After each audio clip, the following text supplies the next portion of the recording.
오늘은 제목대로 예수님 크리스마스의 진정한 선물이라는 제목인데요.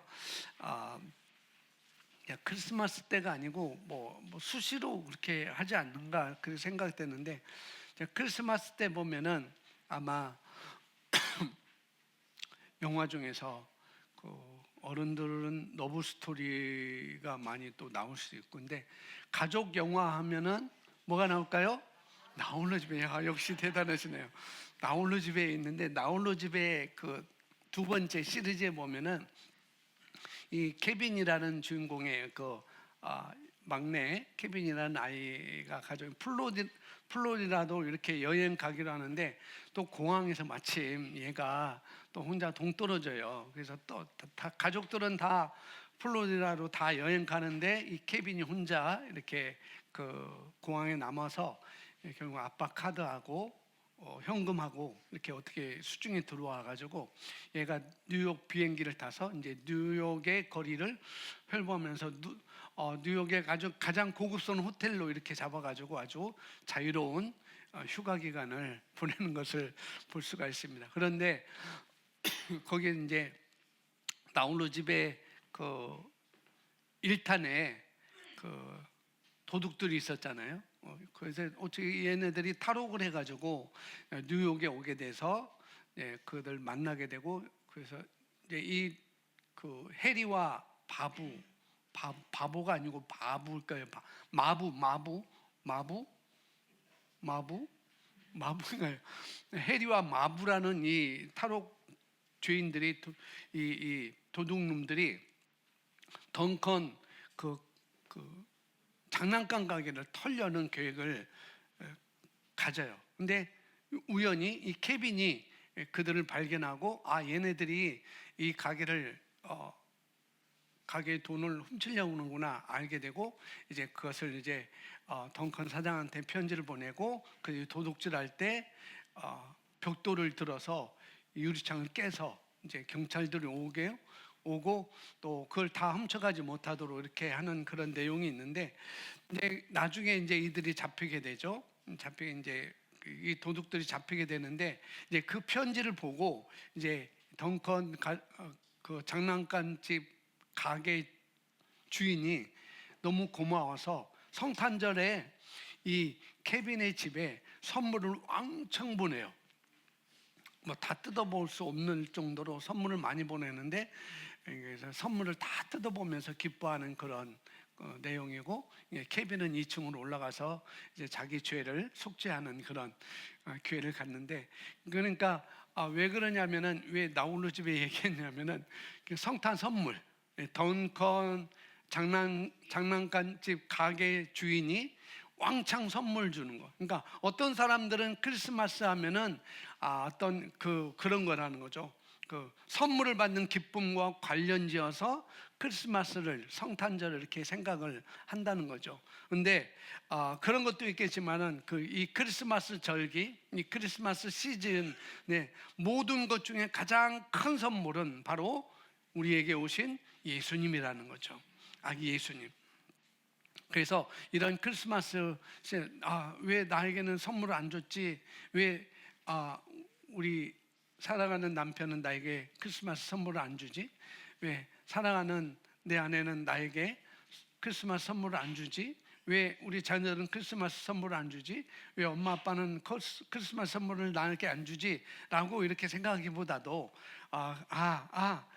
예수님이, 하나님께서 가장 귀한 선물을, 가장 큰 선물을 나에게 주셨구나라고 그런 인식하는 그런 크리스마스가 되면 좋겠다 싶어가지고 오늘 말씀을 전하게 됐습니다. 그래서 요한복음 3장 16절, 우리가 너무나 잘 아는 말씀, 예수님 모든 것 중에 가장 큰 선물이라는 그것이 바로 예수님이라는 거죠. 그래서 세번역 성경으로 써놨는데 같이 한번 읽어보도록 하겠습니다. 하나님께서 세상을 이처럼 사랑하셔서 외아들을 주셨으니 이는 그를 믿는 자마다 하지 않고 영생을 얻게 하려는 것이나, 이는 그를 믿는 사람마다 멸망하지 않고 영생을 얻게 하는 것이다. 자, 이 구절 요한복음 3장 16절 우리는 누구나 다 눈을 감고도 다 암송할 수 있는 그런 성경 구절인데, 이 구절은 우리를 향한 하나님의 사랑의 깊이를 보여주는 성경 구절이라고 볼 수 있어요. 얼마나 그 사랑이 깊고 넓은지 보여주는 성경 구절이 바로 요한복음 3장 16절이죠. 하나님은 그저 우리에게 그냥 어떤 선물을 주는 게 아니라는 거죠. 하나님은 가장 귀한 선물, 바로 외아들, 개정에는 독생자라고 이렇게 했죠. 외아들을 우리에게 선물로 주셨습니다. 그래서 우리가 2025년 우리가 살아오면서 여러 가지 어려운 상황이나 힘든 시기를 우리가 겪고 왔을 수도 있어요. 또 겪고 있을 수도 있습니다. 그렇지만은 우리가 이런 힘든 시기, 어려운 상황을 우리가 걸어왔다 하더라도, 또 그런 길을 우리가 지금 걷고 있는다 할지라도, 지금 우리를 아버지 너무나 친밀하게 알고, 나 한 사람을 너무나 친밀하게 알고 계시고, 또 내가 겪고 있는 일을 알고 계실 뿐만 아니라 친히 돌보고 계시는 그분은, 우리가 그런 시간을 한번 기억하자, 그런 내용이죠. 성경에는 하나님께서는 우리의 머리카락 하나라도 다 아신다고 그랬어요. 여러분의 머리카락이 몇 개인지 다 아시고, 저희 머리카락이 몇 개인지 아시는 분, 그리고 우리의 모든 슬픔을 다 기억하시고, 또 시편에 보니까 내 눈물, 저와 여러분의 눈물을 그 하나님의 그 눈물의 병에, 그 하나님의 병에 담아두시고, 그리고 또 우리의 모든 상처를 그냥 내버려 두는 게 아니라 그 상처를 싸매 주신다고 시편에 또 약속을 하고 있습니다. 그래서 우리가 이 크리스마스 시즌에 무슨 일을 겪고 있든지, 내가 지금 현재 무슨 일을 겪고 있든지, 그래서 그러나 그 하나님의 사랑과 그 하나님의 임재와 그 하나님의 은혜와 우리 은혜가 저와 여러분에게 함께하고 있다는 것, 그것을 우리가 알기를 원한다는 거죠. 그래서 하나님은 그 아들을 우리에게 주셨다는 거죠. 그래서 하나님께서 그 아들, 하나님의 아들 예수님께서 우리 이 땅에 내려오셔서 우리를 한 사람 한 사람 다 찾아냈다는 거죠. 너는 나의 자녀가 될 거야, 너는 나의 자녀가 될 거야 라고 이렇게 찾아내셨다는 거죠. 그래서 크리스마스의 아름다운 측면 중 하나가 뭐냐면은 하나님께서 그저 우리를 멀리서 이렇게 바라보시고 사랑하는 것이 아니라는 거죠. 그분은 우리에게 어떻게 다가오셨는지 보여주는 것이 바로 크리스마스라는 것입니다. 하나님은 우리에게 가까이 다가오셨습니다. 그리고 아들 예수님을 우리에게 주셨다는 것이죠. 그래서 무척 가까워서, 그래서 그 아들을 낳으리니 그 아들의 이름을 임마누엘이라라고 말하는 거죠. 멀리 계신 분이 아니라 우리에게 가까이 계신 분, 그리고 가까이 계신 분, 그래서 그 이름을 임마누엘 이렇게 말씀하시죠. 나와 함께 하시는 하나님, 나와 함께 하시는 예수님, 그렇게 말씀하시죠. 그래서 요한복음 1장 17절에 이렇게 말하고 있습니다. 함께 있습니다. 율법은 모세로 말미암아 주어진 것이요 은혜와 진리는 예수 그리스도로 말미암아 온 것이라. 그러니까 율법은 하나님의 종이었던 모세를 통해서 주어졌다라고 이렇게 말을 하고 있고, 그러나 은혜와 진리는 하나님의 아들인 우리 주 예수 그리스도를 통해서 예수로 말미암아 우리에게 개인적으로 왔다라고 이렇게 말씀을 하고 있어요. 율법은 주어졌지만 은혜와 진리는 저와 여러분에게 오신 것입니다. 왔어요. 그러니까 율법은 멀리서 주어졌지만, 그러나 마치 우리가 그 우편 서비스를 받는 것처럼, 멀리서 누군가 보내서 우리가 소포로 받는 것처럼, 그러나 은혜와 진리는 우리를 만나려고, 저와 여러분을 만나려고 우리가 있는 바로 그곳에 직접 오신 분이 바로 예수님이시고, 그것이 바로 크리스마스라는 거예요. 직접 만나기 위해서. 그래서 친밀함과 가까움을 나타내는 그림이 바로 이 말씀이다라고 이렇게 볼 수가 있는 것이죠. 그러니까 많은 사람들은 자신이 하나님을 찾는 사람이다라고 이렇게 말합니다. 나는 하나님을 찾는 사람이야, 나는 예수님을 찾는 사람이야 라고 생각하지만 그러나 현실은 정반대인 것이죠. 우리가 하나님을 찾는 것이 아니라 하나님께서 우리를 찾아오셨다는 거죠. 우리는 길을 잃은 사람들이었고 그런 길을 잃은 우리들을 찾아오시려는 분이 바로 하나님이시라는 것. 그래서 이사야서 53장 6절에 우리가 그렇게 말하죠. 우리는 다 양 같아서 그릇 행하여 각기 제 길로 갔다라고 이렇게 말하고 있어요. 그러니까 우리는 각기 다 제 길로 가는 사람들이었어요. 그런데 하나님은 우리를 찾아오셨다는 거죠. 그래서 성경은 한 마리 양을 잃은 목자가 그 양을 찾아가는 그런 모습을 99마리 양을 기꺼이 내버려 두고 잃어버린 한 마리 양을 찾아가는 그런 목자의 모습을 우리에게 성경은 보여주고 있어요. 99마리를 그냥 내버려 두고 그냥 각기 제 길로 가는 한 마리 양을 내버려 두는 게 아니라 그 양을 뒤쫓아가서 찾아오시는 그 하나님의 모습을, 예수님의 모습을 성경에서 볼 수가 있다는 거죠. 99마리를 그냥 내버려 두고, 그러니까 손해를 감수하면서 뭐예요? 한 마리를 찾아 나서는 그 하나님의 목자이신 그 하나님을 우리에게 보여주는 것이죠. 그리고 그 양을 찾았을 때, 성경은 그 양을 찾았을 때 그 목자는 그 어린 양을, 잃어버렸던 어린 양을 자기 어깨에 메고 돌아와서 많은 친구들 초대해서 잔치를 하는 그런 모습을 성경에서 보여주고 있죠. 그러니까 이런 아름다운, 이 누가복음에 나왔던 이런 아름다운 그런 모습은 뭐냐면은 잃어버린 자를 찾아서 오셨던, 구원하러 오신 우리 선한 목자이신 예수님을 보여주는 어떤 그림이다라고 이렇게 볼 수가 있는 것이죠. 우리는 다 양 같아서 그릇 행하여 각기 제 길로 갔던 그런 인생들이었는데 그냥 내버려 두지 아니하고 우리에게 찾아오셔서, 우리에게 오셔서, 각 개인에게 오셔서 찾아 구원하러 오신 예수님, 그분이 바로 이 성탄절에 오신 아기 예수님이라는 거죠. 그래서 그 양이 목자를 찾는 것이 아니죠. 한 마리 양이 목자를 찾은 것이 아니라 어떻게 해요? 목자가 그 양을 끝까지 찾아가서 발견한 것을 볼 수가 있습니다. 오늘날 세상에서 어떤 목자도 그런 위험을 감수하지 않죠.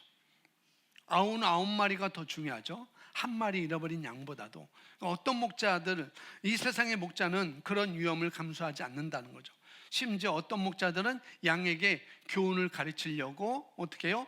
다시는 길을 내앉지 않도록 하려고 양의 다리를 부러뜨리는 그런 목자들도 있다는 것입니다. 그러나 우리의 선한 목자이신 우리 예수님, 요한복음 15장에 뭐라고요? 나는 선한 목자다.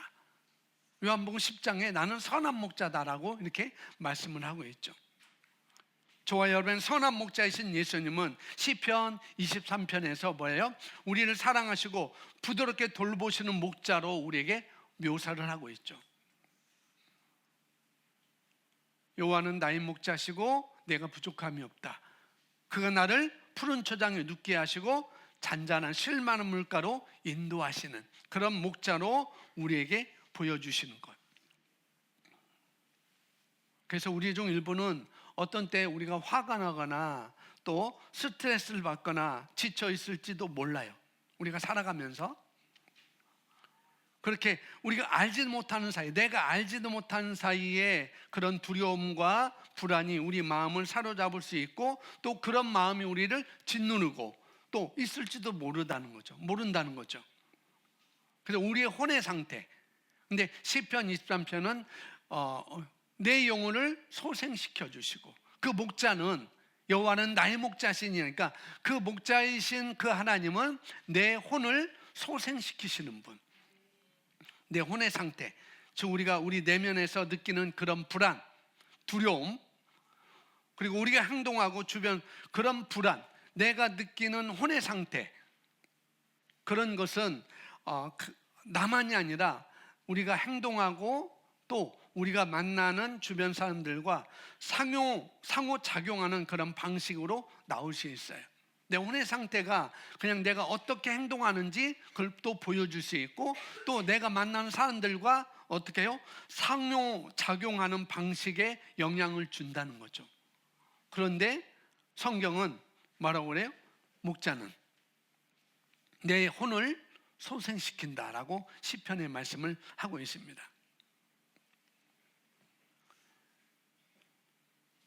시편 23편 3절에 내 영혼을 소생시키시며, 그렇게 말씀하죠. 그러니까 우리 혼을 회복시킨다라고 이렇게 말씀을 합니다. 그러니까 목자가 자기 양을 돌보는 것처럼 우리의 선한 목자는 사랑과 은혜로 우리를 온전케 회복시키러 이 땅에 오신 거라는 거죠. 우리 예수님이. 그래서 우리 예수님의 돌보심, 우리 하나님의 돌보심은 우리의 가장 약한 순간에 특별히 우리에게 베풀어진다는 거죠. 이렇게 이사야서 말씀에 이렇게 말하고 있습니다. 이사야 말씀에 40장 11절 말씀인데 우리 같이 읽어보겠습니다. 그분께서는 목자같이 자기 양떼를 먹이시고 어린 양들을 자기 팔로 모아 품에 안아 옮기시며 어린 것들과 함께 어미들을 부드럽게 인도하시리로다. 예, 우리가 약하거나 지치거나 우리가 어떤 것에 압도당할 때, 우리가 불안을 느낄 때 그분 우리를 고군분투하는 그런 삶에서 가만두지 아니하시고 어떻게 해요? 우리를 품에 모으신다는, 자기의 품에 모으신다는 거예요. 자기 양떼를 먹이시고 어린 양들을 자기 팔로 모아 품에 안아 옮기신다는 거예요. 이게 선한 목자이고, 아기 예수님이 이 땅에 오신 것은 바로 이 일을 하기 위해서 이 땅에 오신 거라는 거죠. 우리를 이렇게 말씀하는, 자신의 품에 모으시고 그분의 마음 가까이로 우리를 또 데려가시는 것. 누가복음의 잃어버린 양의, 누가복음 15장의 잃어버린 양의 비유와 이 시편 23편을 통해서 우리를 부드럽게 돌보시는, 또 우리가 길을 잃었을 때 우리를 끝까지 찾아내어 안전한 곳으로 안내하시는, 다시 데려가시는 우리의 목자 예수님의 마음을 우리가 볼 수가 있다는 거예요. 그래서 그분은 우리 한 사람 한 사람을 소중히 여기십니다. 누구만 소중히 여기는 게 아니라 우리 각자 한 사람 한 사람을 소중히 여기시고 우리 중 하나더러 찾으면 기뻐하시는 그런 목자가 바로 내게 오신 예수님이라는 것. 그래서 예수님은 심판이 아니라, 예수님 우리를 정죄하려고 심판이 아니라 구원과 회복을 위해서 그 자신의 몸을 굽히신 것을, 자신의 몸을 우리에게 내어주신 것을 성경에서 우리가 볼 수 있어요. 그래서 이 크리스마스는 또한 행동하시는 하나님의 사랑, 자기 외아들을 우리를 위해서 내어주시는 그런 행동하시는 하나님의 사랑과 또 그 아들을 통해, 예수님을 통해 우리를 구원하시고 회복시키려는 그분의 마음을 강력하게 상기시켜주는, 우리에게 각인시켜주는 그런 크리스마스라고 이렇게 볼 수가 있습니다. 그래서 성경에서 가늠하다 잡힌 여인 이야기가 나오잖아요. 어떻게 예수님, 그러니까 가늠하다 잡힌 여인에게 어떻게 예수님께서 심판과 정죄보다도 은혜와 진리를 가져오셨는지를 우리에게 보여주는 장면이 있어요. 그러니까 요한복음 8장에 그 이야기가 나오는데 이 율법을 지키는 것에, 그러니까 율법을 지키는 것에 대한 자부심으로 알려졌던 누구? 바리새인들. 우리는 율법을 이렇게 지키는 자야라고 이렇게 자부심을 갖고 있던 그런 바리새인들은 예수님께서 회당에서 가르치실 때 바로 그 앞으로, 예수님 앞으로 그 여인을 데려왔어요. 우리가 그 내용을 알고 있습니다. 그들의 의도, 이 바리새인들, 나는 율법을 너무나 잘 지켜라고 자부심을 갖던 이 유대인들은 뭐예요? 예수님 앞으로 왜 이 여인을 데려왔을까? 우리가 알고 있듯이 그 의도는 하나님의 법을 지지하려는 것이 아니라, 그 율법을 우리는 이렇게 지지해라고 하는 것이 아니라 어떻게 해요? 예수님을 어떻게 하면은 끌어내릴까? 예수님을 어떻게 하면은 궁지에 몰아넣을까? 그런 목적으로 이 여인을 데려온 것이죠. 그러니까 율법에는 간음에 연루된 당사자 둘 다 처벌받아야 됐어요. 그런데 요한복음 8장에 잘 보면 그들은 누구만? 여인만 데려온 것을 볼 수 있어요. 이것도 어떻게 보면은 나는 율법을 지켜라고 하는 그들의 위선과 그런 오만함을 그렇게 볼 수가 또 있는 것이죠. 어떻게 하면은 예수님을 덫에 걸리게 해서 그 권위를 악화시킬까, 약화시킬까. 많은 사람들이 예수님을 따라다니는데 어떻게 하면 그 권위를 약화시킬까라는 그런 목적에 의해서 데려온 것이죠. 그래서 요한복음 8장 4절에 이렇게 나와 있습니다. 요한복음 8장 4절, 자, 눈을 부릅뜨고 한 목소리로 함께 읽어보겠습니다. 시작. 예수께 말하되 선생이여, 이 여자가 간음하다가 현장에서 잡혔나이다.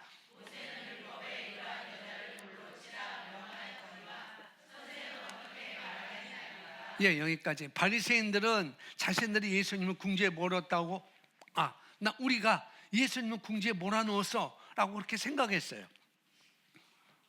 왜요? 예수님께서 이 여자를 돌로 치라라고 말하면은, 아니 너 그렇게 사랑과 은혜를 그렇게 메시지를 전하는데 왜 이 여인에게는 돌로 치라고 이렇게 말하느냐? 너 사랑의 메시지를 전하는 게 너 그게 잘못된 거다. 사람한테 잘 보이려고 그런 것이냐라고 그렇게 궁지에 몰아넣으려고. 또 뭐예요? 치지 말라. 이 여인을 돌로 치지 말라 하면은 왜? 너 왜 어떻게 모세 율법을 너 어겨? 너 이상한 사람이네? 라고. 그러니까 이래도 예수님을 궁지에 몰려놓게 하고 저래도 예수님을 궁지에 몰아넣기 위해서 이 바리새인들은 그 가늠한 여인을 데려온 것이죠. 근데 예수님의 반응은 전혀 달랐어요. 예수님의 반응은 그러니까 그분의 지혜와 은혜의 마음을 둘 다 드러내는 것을 성경을 통해서 볼 수가 있습니다. 그것이 6절, 7절에서 이렇게 보여주고 있는데 먼저 6절 읽어보겠습니다. 그들이 이렇게 말하면 고발할 조건을 얻고자 하여 예수를 시험함일러라.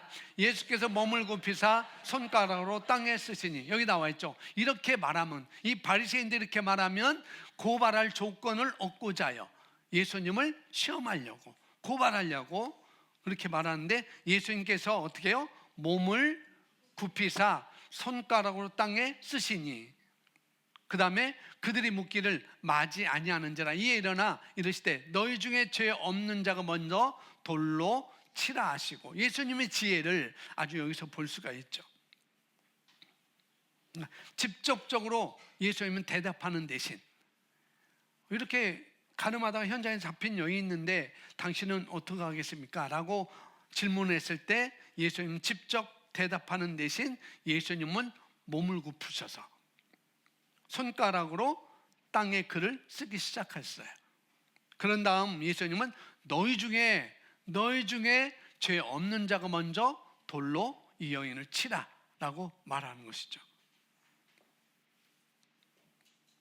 그래서 예수님은 율법 이 바리새인들은 예수님도 궁지에 몰아넣고 이 여인도 어떻게 해요? 율법으로 처단하기 위해서, 율법으로 어떻게 심판하기 위해서, 정죄하기 위해서 이렇게 했는 반면에 예수님은 그 여자를 정죄하기 위해 율법을 사용하지 않은 것을 볼 수가 있습니다.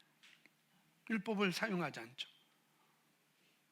어떻게? 11절에 같이 있습니다. 대답하되 주여 없나이다. 예수께서 이르시되 나도 너를 정죄하지 아니하노니 가서 다시는 죄를 범하지 말라 하시니, 나도 너를 정죄하지 아니한다 라고 말씀한 것이에요. 그래서 예수님은 심판이 아니라 구원과 회복을 위해서 자기 몸을 굽히셨다는 것을 볼 수가 있습니다. 나도 너를 정죄하지 않아. 예수님은 정죄하는 대신 어떻게 해요? 심판하는 대신 예수님은 은혜를 베풀기로 선택하시고 그녀에게 나도 너를 정죄하지 않으니 가서 더 이상 죄를 짓지 말라라고 이렇게 하셨죠. 그날 예수님은 친히 몸을 굽히셨어요. 정죄하는 대신 충분히 우리 다 같이 돌을 들어서 이 여인을 치자라고 이렇게 정죄하는 대신에 예수님은 몸을 굽히셔서 글을 쓰시고 너희 중에 죄 없는 자가 먼저 돌을 치라라고 말씀하시는 것. 이 장면은 어쩌면은 저와 여러분을 구원하기 위해서 하늘에서 허리를 굽히시고 이 땅에 내려오신 예수님의 모습을 우리가 볼 수가 있다는 거죠. 나를 정죄하기 위해서 이 땅에 오신 분이 아니라는 거죠. 나를 벌하기 위해서 이 땅에 오신 분이 아니라는 거예요. 대신 나의 죄를 대신 십자가에 지고 가시기 위해서 이 땅에 오신 것.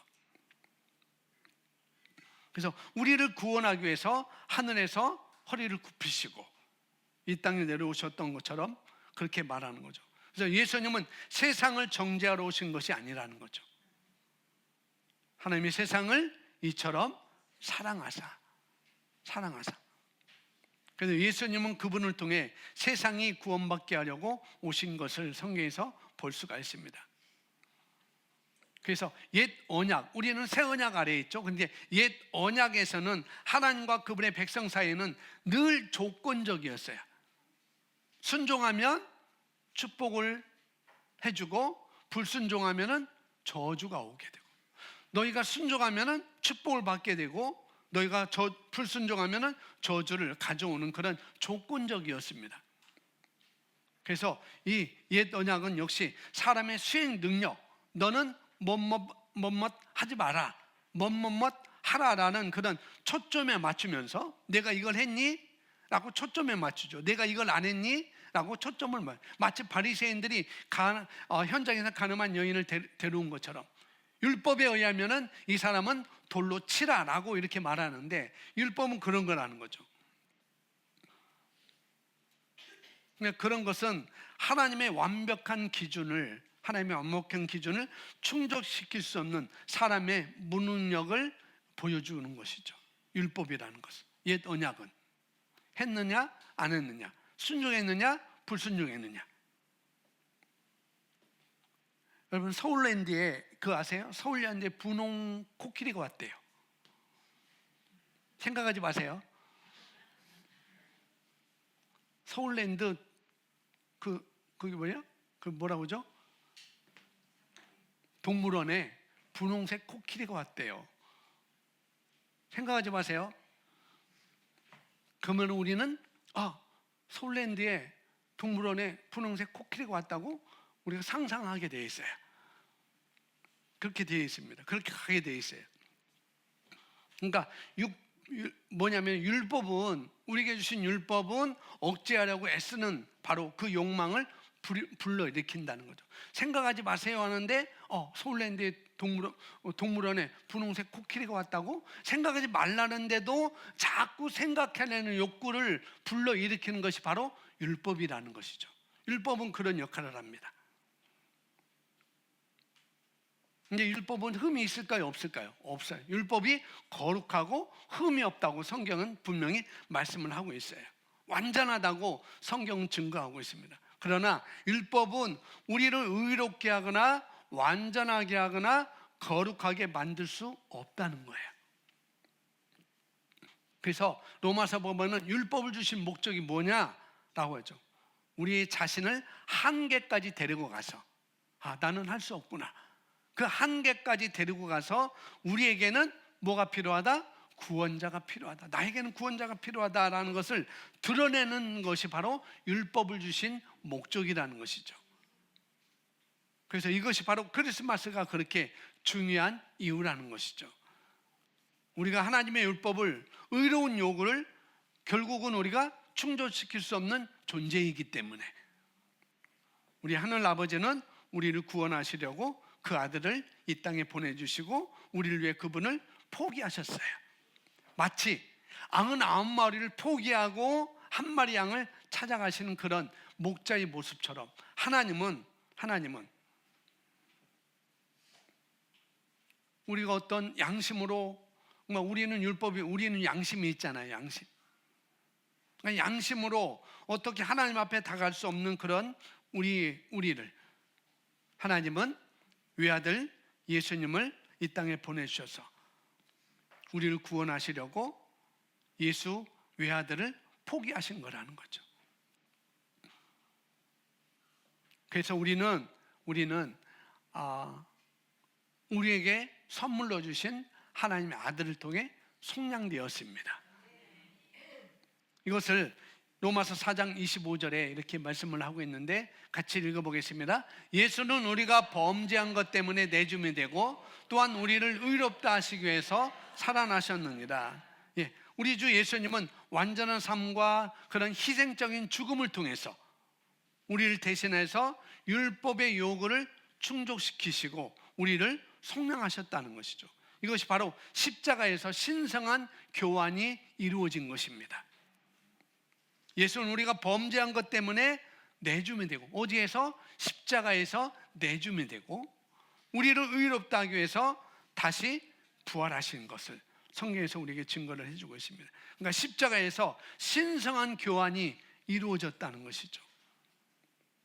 예수님은 저와 여러분의 죄를 가져가시고 저와 여러분에게 그분의 의를 주셔서 우리는 하나님과 영원히 화목하게 되었습니다. 이 그림을 저번에 보였는데 옛 언약 아래에서 각 사람이 죄를 지었을 때 이스라엘 백성들이 죄를 지었을 때 어떻게 해요? 그들은 흠없는 어린 양을 제사장 성막의 제사장에 가져와야 했죠. 근데 그 어린 양은 흠이 없어야 돼요. 아주 결백과 완전함을 나타내는 흠 없는 이 어린 양은 아주 결백과 완전함을 나타내는 그런 표현입니다. 그런데 이 이스라엘 백성들이 이 어린 양을 데려왔을 때 제사장은 죄인에게는 초점을 두지 않아요. 이 제사장은 어린 양에게 눈길을 가요. 얘가 어린 양이 흠이 있는가 없는가 다 살피는 거죠. 그러니까 이스라엘 백성이 너 무슨 죄 졌어? 이렇게 많아? 아이고 1번에 3가지 쓰라네. 아유 2번에 3가지 이렇게 많아? 그게 아니고 제사장은 오로지 어린 양에만 흠이 없어. 정말 깨끗해. 거기에만 관심을 두고 거기에만 신경 쓰고 이게 하나님의 사랑인 거죠. 중요한 것은 죄인이 아니라 뭐예요? 희생 제물의 가치였기 때문에 그렇게 하는 것이죠. 그래서 죄인이 어린 양에게 머리에 손을 얹었을 때 이제 죄인이 그 완벽하고 흠없는 어린 양에게 손을 얹었을 때 신성한 교환이 이때 일어나는 것이죠. 그 어린 양의 결백과 흠없는 순수함은 이제 죄인에게 어떻게 해요? 죄인에게 전가되는 밤. 이게 죄인에게 이제 전가되죠. 그 어린 양의 순수함이. 그래서 어린 양이 일단 그것 때문에 이제 어린 양이 그 죄인의 이스라엘 백성의 죄를 받아가지고 그 어린 양이 흠없고 결백을 이제 어떻게 해요? 이스라엘 백성들이 전가돼서 교환이 돼서 그러면 이 어린 양은 어떻게 제사장이 이제 이스라엘 백성이 그 어린 양의 목을 따서 피를 가지고 이제 제사장이 피를 받아서 이제 하나님께 번제에 올릴 때 비로소 이제 이 죄인 이스라엘 백성은 어떻게 해요? 할렐루야 부르고 기쁨 가운데 그 성전을 떠나가게 되는 것이죠. 그런데 이것은 1년에 단 한 번이에요. 그리고 매번 해야 돼요. 매번. 그러니까 이것은 완전한 것이 아니었죠. 불완전한 그런 것이었습니다. 이런 시스템은 불완전한 것이었지만 그러나 어느 날 예수님께서 십자가에서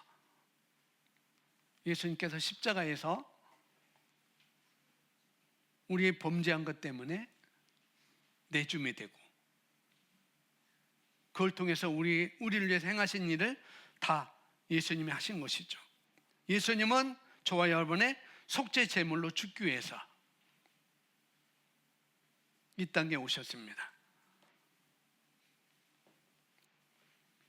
그래서 그분은 구유에 이게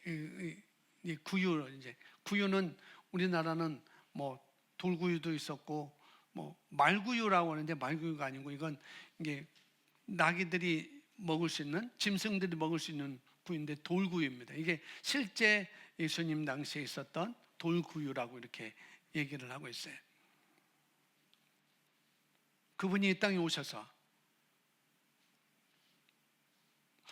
여기 앞에 뭐 운서가 있으니까 운서가 났을 때 돌구유에 이렇게 누웠어요?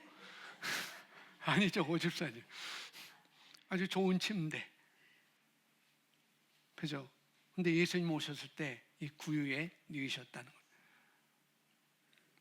뭐 많은 설교자들은 예수님 우리의 먹이가 되도록, 생명의 양식이 되도록 나로 말미암아 살리라라는 그런 말씀을 해서 구유에 누이셨다라는 것도 있는데, 또 하나는 뭐냐면 예수님의 그 장례, 죽으심을 예표하는 그런 것이라는 거죠.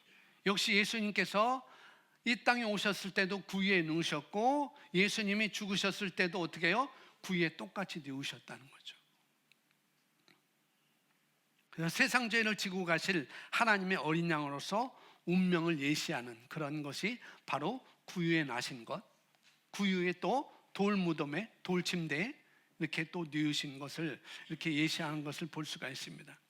그래서 십자가에서 궁극적인 신성한 교환이 이루어졌다는 것, 우리의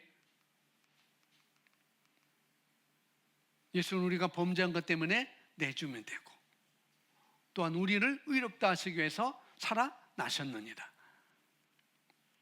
성경은 또 이렇게 말하죠. 5장 21절 같이 읽습니다. 시작.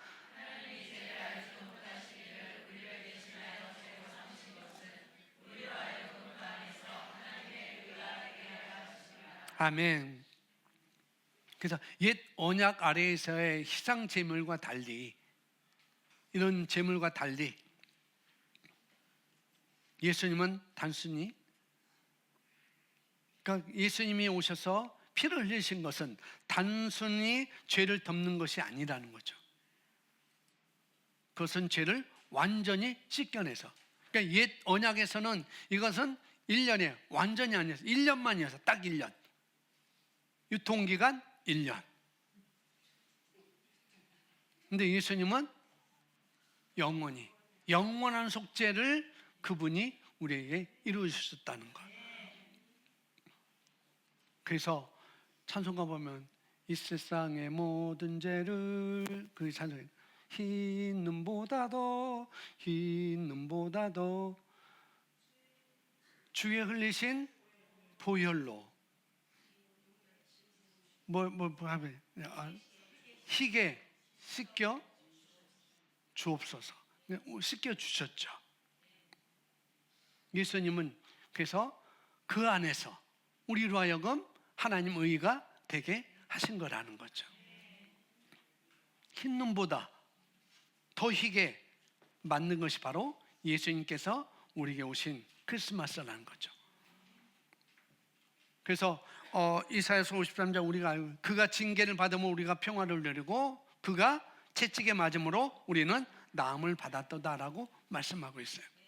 그러니까 예수님은 십자가에서 우리의 연약함과 질병도 짊어지셨고, 또 그분의 고난을 통해서, 예수님의 고난을 통해서 우리는 우리의 몸을 위한 건강과 완전한 평안을 우리가 받을 수 있게 되었습니다.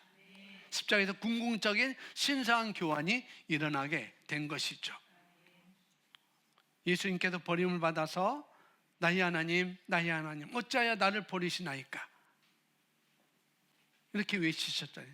나의 하나님, 나의 하나님, 어찌하여 나를 버리시나이까라고 외치셨기에, 오늘날 우리는 감사하게도 나의 하나님, 나의 하나님, 어찌하여 내게 이렇게 복을 주시나이까라고 우리가 고백할 수 있게 된 거라는 거죠. 여러분, 크리스마스의 진정한 메시지 이것입니다. 하나님께서 우리가 따라야 할 또 다른 규칙의 세트를 주시기 위해서가 아니라 뭐예요?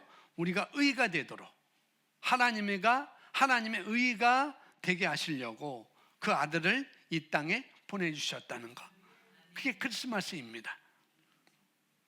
우리 주 예수님은 우리가 우리 힘으로 결코 할 수 없는 일을 우리를 위해 하려고 이 땅에 오신 것이죠. 그러니까 선물로 주어진 이 아들을 통해, 선물로 주어진 이 아들을 통해 우리는 속량되었고, 우리는 회복되었고, 우리는 하나님과 화목하게 되었습니다. 그래서 오늘날 우리는 새 언약의 축복들을 누릴 수 있어요. 아멘. 근데 이것은 나의 행위가 아니라 하나님의 약속 위에 굳게 세워진 것입니다. 그래서 이번 크리스마스에 예수님의 탄생을 우리가 축하하면서, 그래서 그분께 오늘날 부활하여 살아계시고, 그분은 죽으셨을 뿐만 아니라 부활하여 살아계시고 지금 하나님 아버지 우편에 앉아 계신다는 사실을 우리가 인정하지 않고는 우리의 성탄 축하가 불완전하다는 것을 우리가 기억을 해야 된다는 거죠. 그래서 이 진리가 우리 마음을 소망과 기쁨으로 충만케 하는 그런 충분한 어떤 조건이 되는 것이죠. 왜냐하면 그분께서 살아계시기 때문에. 요한복음 17장에 14장에 그분께서 내가 살아있기 때문에 우리도 살 것입니다 라고, 이렇게 저들도 살 것입니다 라고 이렇게 예수님이 말씀해 주시죠. 그래서 여러분이 크리스마스를 생각하거나 축하할 때마다 이것을 기억했으면 좋겠습니다. 크리스마스는 하나님께서 저와 여러분을 사랑하신다는 하늘로부터 온 표징이라는 거죠. 확실한 표징. 하나님은 저와 여러분 몹시 사랑하셔서 예수님을 저와 여러분에게 주셨습니다. 그러므로 우리는 사랑받습니다. 서로 축복합니다. 우리는 사랑받습니다.